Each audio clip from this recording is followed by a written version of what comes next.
One of the things regarding the Nissan Leaf and other BEVs is that in the press and on the radio and other forms of media, you'll hear people often talking them down as if they are not so environmentally friendly, because the electricity that's provided to them comes from either oil or coal or other dirty fuels to create the electricity. And while this is true to a certain extent, what I don't understand is why they never ever seem to bother with the other side of the argument regarding our traditional fossil fuels that we use in our petrol and diesel cars today. Because the way that we actually get our fossil fuels currently, especially oil, is from deep within the Earth's crust. So when you take into consideration the vast amounts of energy that's required to actually get that up from the Earth's crust after the initial flooding, which has been released, they then have to pump the rest of it up to the surface, then along huge pipelines, probably under immense pressure, to pump that crude oil out to the ports, which is then pumped into super tankers that then circumnavigate the planet, sometimes thousands of miles, again using diesel or other fuels to get the crude oil into the refineries that then use vast amounts of electricity to refine it. Then from that process they then transfer it into normal tankers that we have on our roads throughout the world, and then they use electricity to pump that, either with a hydraulic means within the tankers, not sure, or they use electricity at the filling stations to pump it out of there into the service stations, whereby then we use electricity to pump it into our vehicles. So if you add up that whole set of circumstances surrounding crude oil to where we get it in our vehicles, then considering how easy it is that we're just using a power station that may be crude to actually get that fuel to us on a perfect delivery system in overhead cables or underground, the EV wins out hands down. One of the things that I'm hoping that will come out of this long-term video blog is a lot of drivers that are currently driving internal combustion engines that are thinking about moving over to BEVs, especially something like the Nissan Leaf. We'll all do our little bit regarding reducing the amount of pollution in the localised areas, and whilst I appreciate I'm not going to make even a dent in the environment, every vehicle that was an internal combustion engine that moves over to a BEV will help reduce that pollution. So yeah, in immediate terms there's going to be no difference, but imagine if 100 drivers in each town, in every town in England, Scotland and Wales in the next year went over to electric. It's a start, and it's going to take years, but we've got to start somewhere. And if we don't start now, I mean, you only have to look at climate change. I was quite sceptical about climate change, but there's no denying something's definitely happening. We used to have horrific winters in Essex and in London, and the last 25 years we've virtually had none. Having a week of snow and then it becoming mild, in my opinion, doesn't constitute a winter. I remember from late November, so in another 2 or 3 weeks time from now, because we're in early November now, the temperature would start dropping and you wouldn't see double digits till Easter. Now, well, look at last Christmas. It was Christmas Day, it was about 13 or 14 degrees. So something is definitely happening, and all of the experts can't be wrong.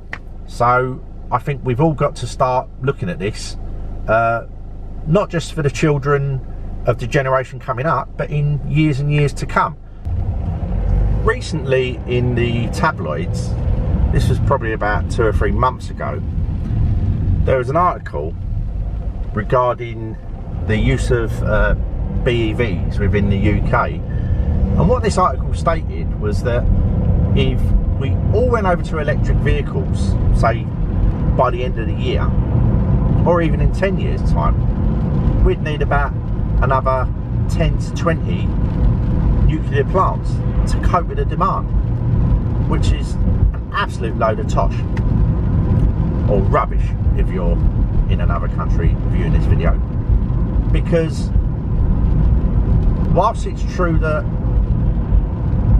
the electricity that is going to be used in BEVs in the coming years is a mixture of coal, oil and predominantly nuclear, what they don't tell you, which I find really bizarre, is that at 9:30 in the evenings, between 9 and 10 in the evening, all of our coal, oil, hydroelectric and wind turbines are all shut off because there's no demand.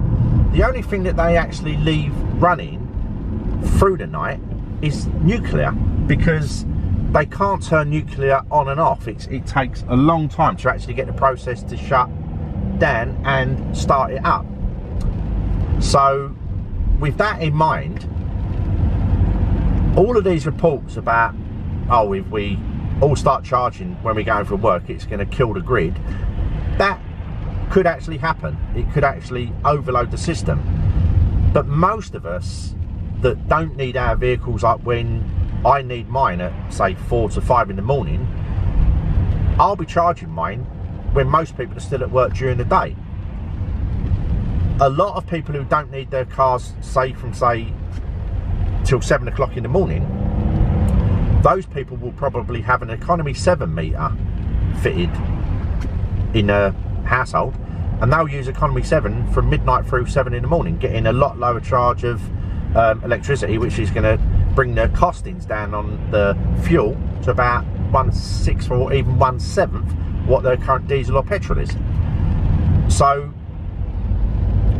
I obviously won't come into that band where everyone's going to be charging when they come home from work.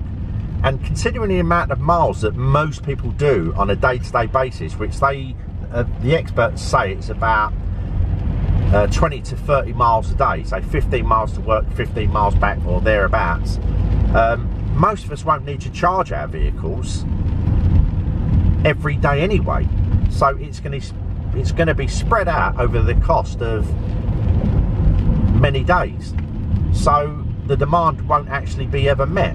And what a lot of people don't realise is, because they turn most of the hydroelectric and wind turbines and the coal and the oil power stations off, they could actually use those going through the night to actually keep up with that potential demand. But the other point, which is even more relevant, is the fact that the battery technology that's actually in our BEVs is very similar to what they're actually using in terms of storing electricity from wind turbines and solar panels. There's actually quite a few major towns, newer towns around the world, that are actually solely reliant on their own solar panels and wind turbines to generate the town's electricity 24 hours a day. And there was an article I read recently, it was in one of the countries in South America, and they run 48 hours or an extended period of time solely on the wind turbines and solar energy, and didn't use nothing from the national grid, which was unheard of in those countries. And like I say, because the cost of the battery technology is coming down, and of course, like I mentioned in one of my other videos, the technology regarding the batteries, like solid state batteries and these glass batteries that are apparently coming out, and then there's obviously organic batteries that are in the works as well that are coming through. As all these technologies become more relevant and the costings come down from these newer technologies, and maybe we're talking maybe 10-15 years down the line, we'll be able to store gigawatts of power 24 hours a day. So when the power stations see these peaks when everyone comes home, and they'll be able to just literally access these huge battery packs just to meet the demand for that given time frame. It's going to be absolutely amazing to see how it all pans out. But the technology's there now. There's quite a few farms around the UK at this very moment that have got their own wind turbine, and they've had these huge battery cells installed in their outbuildings, and the wind turbine spins 24 hours a day. They don't need to turn it off until the batteries are full, and then they lock it in gear and then they stop. In the north of the United Kingdom, in Scotland, up in the Orkney Islands, they don't use nothing from our national grid or from the Scottish national grid. In fact, they export most of the wind and hydro power back into the grid.